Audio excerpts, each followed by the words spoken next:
So qualifying is complete for the first WEC event in 2024, and wow, it was pretty impressive. With the sessions complete, we now know the starting grid for both Hypercar and LMGT3 for this incredible event. And just to let you know before I continue, this video does contain spoilers for the qualifying results of the Qatar 1812 kilometer. I'll start out with LMGT3 as that was the first qualifying. And as was suspected, it was a pretty competitive session for the all-new category. It was pretty close in terms of lap times for the 18 entries out on track. However, as we know, only 10 entries can advance into the Hyperpole session. The cars that didn't make it were the 2 Lexus, the 2 Fords, the number 60 Lamborghini, the number 31 BMW, the number 91 Porsche, and finally the number 82 Corvette, which just barely missed out from making it into Hyperpole. Lexus and Ford were the only 2 manufacturers to miss out on Hyperpole. Proton Competition's number 88 Ford just missed out on reaching the top 10, but their other entry will unfortunately start last on the grid. And as for Lexus, the Akotas ASP entries qualified 15th and 16th. But we also have to remember that the Lexus RCF GT3s are the heaviest cars out on track according to the BOP.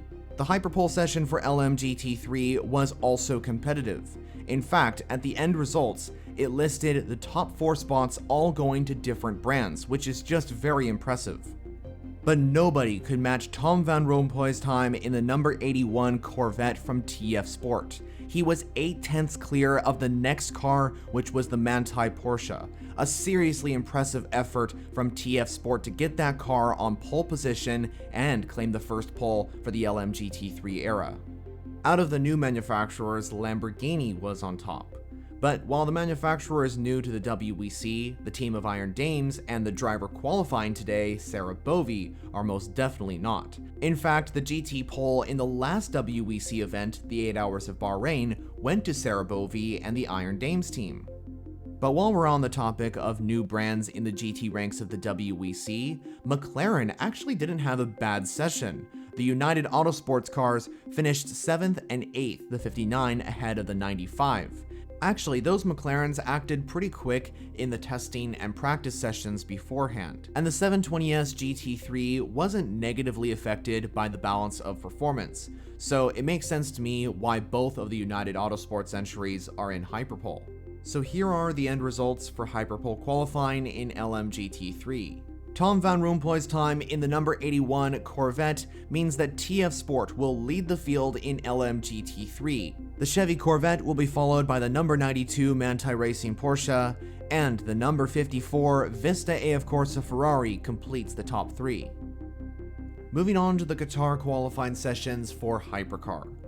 It was a very exciting time as the record-sized 19-car grid went out on track to contend for the first pole position in 2024. But while it was very competitive, it was still clear that the manufacturers from last year had the upper hand over the new manufacturers.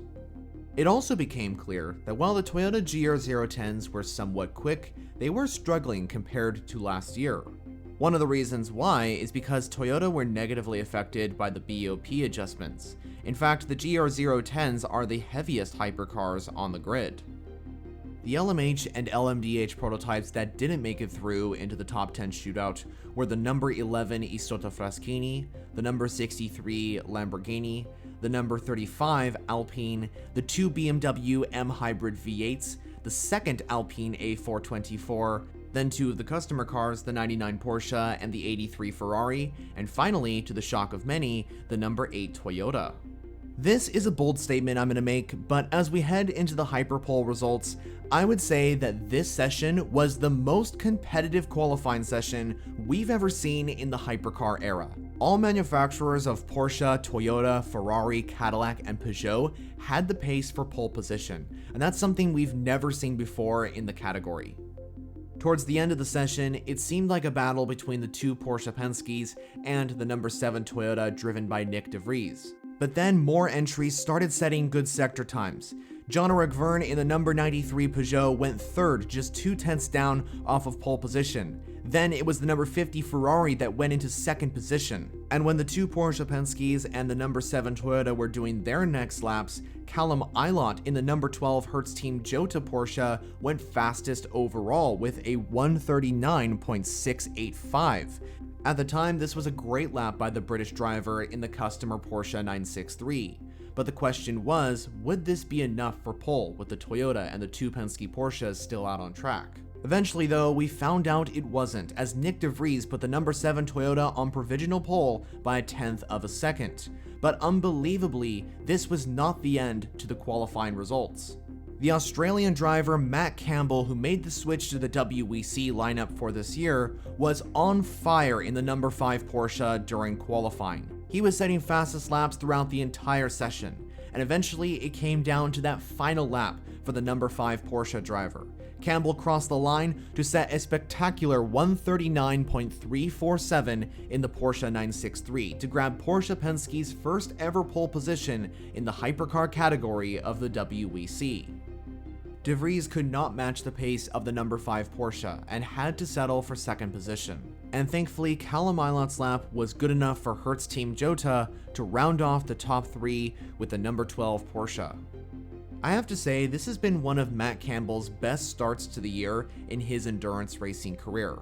He started out by winning the Rolex 24 at Daytona in the number 7 Porsche as one of the 4 drivers, then went over to Mount Panorama and won the Bathurst 12-hour with Manthey Racing, and then of course he comes to Qatar for the season opener in the WEC and qualifies on pole position in his very first qualifying session in the hypercar class.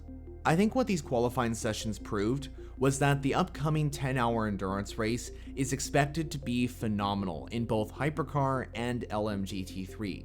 But what did you think about the qualifying sessions for the Qatar 1812 kilometer? Are you excited for this season opener? Well, as always, let me know all your thoughts down in the comments. Thanks for watching this video. If you haven't subscribed yet, I highly suggest you do so, considering I make endurance racing content mainly on WEC and IMSA every single week. And if you want to see another video, check out the options on the screen. So for now, that's it from me. I'll see you all in the next video.